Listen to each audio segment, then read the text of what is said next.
आज सारे भारतवर्ष में महान राजनीतिक एवं समाज सुधारक व संविधान निर्माता डॉक्टर भीमराव अंबेडकर की 133वीं जयंती समारोह शहर फिरोजपुर झिरका के अंबेडकर भवन के प्रांगण में जोरदार तरीके से मनाई गई। इस सम्मान समारोह के मुख्य अतिथि नगर पालिका चेयरमैन मनीष जैन ने शिरकत कर संविधान निर्माता के चरणों में पुष्प अर्पित कर श्रद्धांजलि दी और बाबा साहब के संघर्ष, त्याग और तपस्या के बारे में विस्तार से जानकारी दी। बाबा साहब डॉक्टर भीमराव अंबेडकर आज शारीरिक रूप से हमारे बीच में नहीं है, लेकिन उनकी आत्मा हमेशा हमारे बीच रहती है। बाबा साहब किसी विशेष समुदाय के महापुरुष नहीं रहे, बल्कि सर्वे धर्म के मानने वाले लोगों के लिए आइकॉन थे। बाबा साहब का नाम भारत में ही नहीं बल्कि पूरी दुनिया में सम्मान से लिया जाता है। आज हमें बोलने की आज़ादी, लिखने की आज़ादी, धरना प्रदर्शन करने की आज़ादी, स्वतंत्र घूमने की आज़ादी और संगठन बनाने की आज़ादी बाबा साहब भीमराव अंबेडकर द्वारा बनाए गए संविधान की ताकत से ये अधिकार मिले हैं। ये बातें नगर पालिका चेयरमैन मनीष जैन ने अपने वक्तव्य के दौरान कही। आइए सुनते हैं क्या कह रहे हैं नगर पालिका चेयरमैन मनीष जैन। एक जोरदार जयकारे के साथ अपनी आवाज का आगाज करना चाहूंगा। साथियों, बाबा तेरी कलम के बल पर हम राज करते हैं, तेरी करनी पे बाबा हम नाज करते हैं।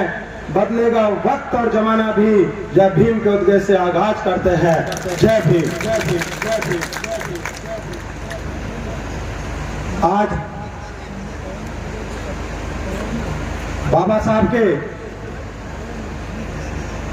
जो शारीरिक रूप से हमारे बीच में नहीं है, लेकिन उनकी आत्मा हमेशा हमारे बीच में रहेंगी। वो हमारे समाज के लिए, इस संसार के लिए, इस देश के लिए हमेशा अमर हैं। ऐसे बाबा साहब की 134वीं जन्म जयंती पर मैं बाबा साहब के चरणों में अपने श्रद्धा सुमन अर्पित करता हूं, उनको हाथ जोड़कर प्रणाम करता हूं। ऐसे बाबा साहब जिन्होंने, जिनकी वजह से हम खुले में सांस ले रहे हैं, उनके बनाए हुए संविधान के अनुसार इस देश में हमारे जो भी नए नए कानून बनते हैं, उनके बनाए हुए संविधान से बनते हैं। ऐसे बाबा साहब को मैं आज उनकी पुण्यतिथि पर सभी सर्व समाज की तरफ से उन्हें श्रद्धा सुमन अर्पित करता हूं। मंच पर उपस्थित हमारे बड़े भाई, पूर्व मंत्री, हरियाणा सरकार में डिप्टी स्पीकर रहे चौधरी आजाद मोहम्मद जी, ये बात किसी से छुपी हुई नहीं है। हम तो बच्चे थे, हमें तो अगर हम कहें तो हमें तो पकी पकाई मिली है। अगर इस समाज को अगर उन्होंने जोड़ने का और पूरी सर्व समाज के साथ, और बाबा साहब के लिए ये अंबेडकर भवन जो बनाया था और जो बाबा साहब की जो प्रतिमा आज अंबेडकर चौक पर स्थापित है, अगर उसमें सबसे बड़ा अगर योगदान था तो ये चौधरी आजाद मोहम्मद जी का था। इसमें कोई दो राय नहीं है। मैं बिल्कुल खुले मन से इस बात को कहता हूं। और बहुत ही बड़े समाज सेवी हमारे बड़े ही सम्मान्य फजलुद्दीन बेसर साहब, जिनकी कविताएं, जिनकी पत्रकारिता, जिनकी समाज सेवा किसी से छिपी हुई नहीं है, ऐसी महान शख्सियत। और हमारे बड़े भाई रमेश कामरा जी, जो कि विदेशों में अपनी सेवाएं देकर आए हैं, और उनका एक मन रहता है कि मैं किस तरीके से अपने शहर की सेवा कर सकूं, किस प्रकार से अपने शहर की सेवा कर सकता हूं। हमेशा उनका एक मन रहता है, लेकिन किसी तरीके से हर संसाधन से वो हर तरीके से समर्पित रहते हैं। और हमारे डॉक्टर विक्रम जी, डॉक्टर मनीष जी, रघुवीर जी एक्स कमांडेंट, और गजमोती जी, भाई धर्मपाल जी, और हमारे विनोद जांगड़ा जी, सुभाष जी, नसीम अहमद जी को भी आना था, लेकिन वो किसी कारणवश नहीं आ पाए। उनके साहबजादे अमान नसीम जी और साउद्दीन अंकल जी, सभी मंच पर उपस्थित जिनका नाम मैं नहीं ले सकता हूं, और हमारी बहन जी भी बैठी हुई हैं, और हमारी बहुत ही जुझारू और समाज के लिए समर्पित। ये बात भी किसी से छुपी हुई नहीं है। हमारी बहुत ही समर्पित बहन अंजू बालाजी और समिति के सभी पदाधिकारीगण और मेरे सामने बैठे हुए मेरे सम्मानित बुजुर्गों, नौजवान साथियों, महिलाएं और बहनें, आज मैं समिति का बहुत बहुत धन्यवाद करता हूं। एक नाचीज को आज उन्होंने एक मुख्य अतिथि के लायक समझा।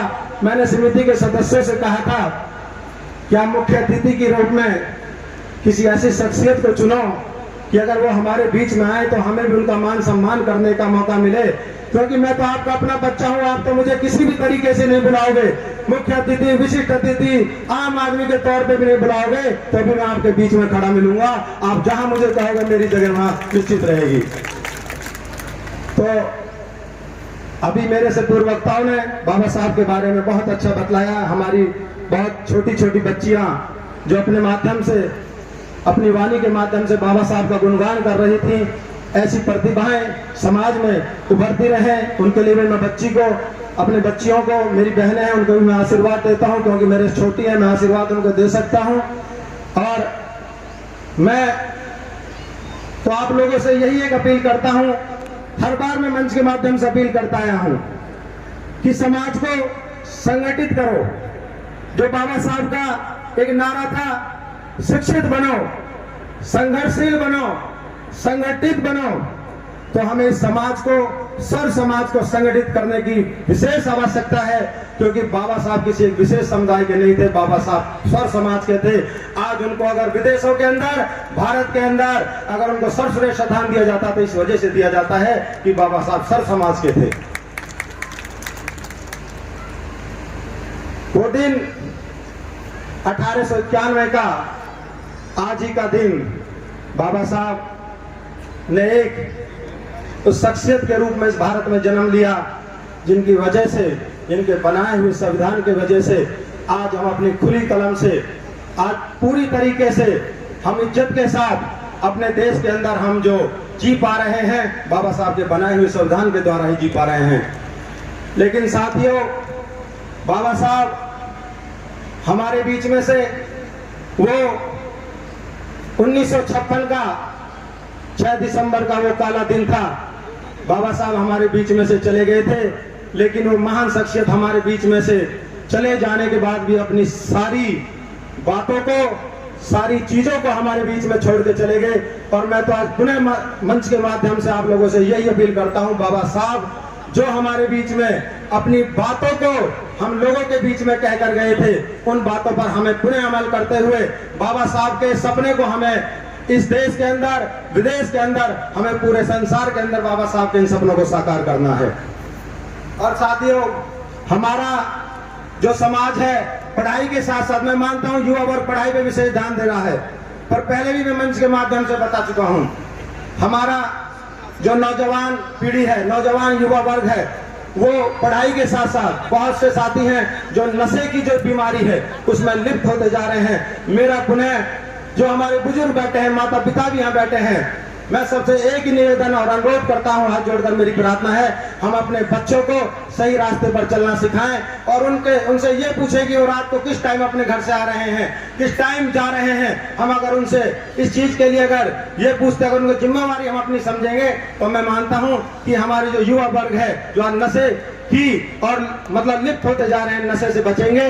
तो मैं तो उन्हें अपनी तरफ से, और जब मैं आजाद मोहम्मद जी ने एक बात कही थी कि मनीष जैन जी, आपने पिछली बार मंच के माध्यम से ये कहा था कि ये भारत बड़ा डेवलप होगा।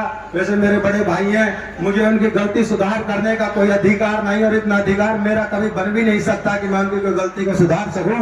पर मैं पुनः उनको याद दिलाना चाहता हूं कि चौधरी साहब, मैंने मंच के माध्यम से कहा था कि इस बिल्डिंग के ऊपर जो आपके कार्यकाल में बिल्डिंग बाबा साहब समिति के लिए समर्पित की गई थी, इस समिति पर एक लाइब्रेरी, बहुत अच्छी लाइब्रेरी बाबा साहब की याद में बनाने का मैंने वादा किया था। और वो टेंडर हमारी पूरी नगर पालिका की टीम बैठी हुई है, कुछ साथी हमारे किसी वजह से नहीं आ पाए। सबको मैसेज था मेरी तरफ से, समिति की तरफ से भी, सबके सहयोग से 25 लाख रुपए का टेंडर लग चुका है, टेंडर खुल चुका है। और मैं आपको बताता हूँ कि आचार संहिता की वजह से हम उस काम को शुरू नहीं करवा पाए थे, वो टेंडर भी चल चुका है। बहुत अच्छी लाइब्रेरी बनाने का कार्य हम बहुत जल्दी, आचार संहिता 4 तारीख के बाद हम इस काम को पुनः शुरू कर देंगे। और जो पार्क की बात थी, आज हमारे मेरे नगर पालिका के सदस्य बैठे हुए हैं। आप लोगों से भी मैंने बात बीच में कहा था कि मेरा अकेले का अधिकार नहीं है, पूरा नगर पालिका की जो समिति है हमारी, जो पूरी हमारी टीम है, उससे हम मिलकर हम आपके इस वादे को, मैं आपके मंच के माध्यम से इस वादे को पूरा करने की हम भरपूर कोशिश करेंगे। और हो सकता है, आजाद मोहम्मद जी ने कहा था, हो सकता है अगली बार अगर हमें मौका मिला, हम अगर रहे इस दुनिया में, तो हो सकता है इस भव्य पार्क के रूप में इसमें हम आगाज प्रोग्राम करने का आपसे, मतलब पूरी तरीके से तो वादा नहीं करते, पर आपको विश्वास दिलाते हैं कि आप बाबा साहब का अगर आशीर्वाद बना रहा तो हो सकता है ये काम हम आपका पूरा करेंगे। और मैं पुनः बाबा साहब के बारे में तो मुझसे और बहुत वक्ताओं ने बाबा साहब के बारे में विस्तार से बता दिया, समय का भी अनुभव है। तो बाबा साहब एक कोई छोटी शख्सियत नहीं थे, बाबा साहब बहुत बड़ी शख्सियत थे। बाबा साहब ने एक ऐसी विचारधारा के थे बाबा साहब, उनकी एक सोच देखो, उन्होंने 3 गुरुओं को ही अपने जीवन में उतारा था। एक थे तथाकथित भगवान बुद्ध, और एक थे हमारे महात्मा ज्योतिराव फुले, और एक संत कबीर। उन्होंने ऐसी 3 शख्सियतों को अपने गुरु के रूप में चुना कि जिन शख्सियतों को आज भारतवर्ष उनको एक संत के रूप में, एक महान शख्सियत के रूप में देखता है, ऐसे हमारे बाबा साहब थे। अभी मैं पुनः बाबा साहब की जन्मोत्सव पर सर समाज को, समस्त देशवासियों को, प्रदेशवासियों को बाबा साहब के जन्मोत्सव की बधाई देता हूँ, शुभकामनाएं देता हूँ, और बाबा साहब के चरणों में पुनः श्रद्धांजलि अर्पित करता हूँ। जय भीम, जय भारत।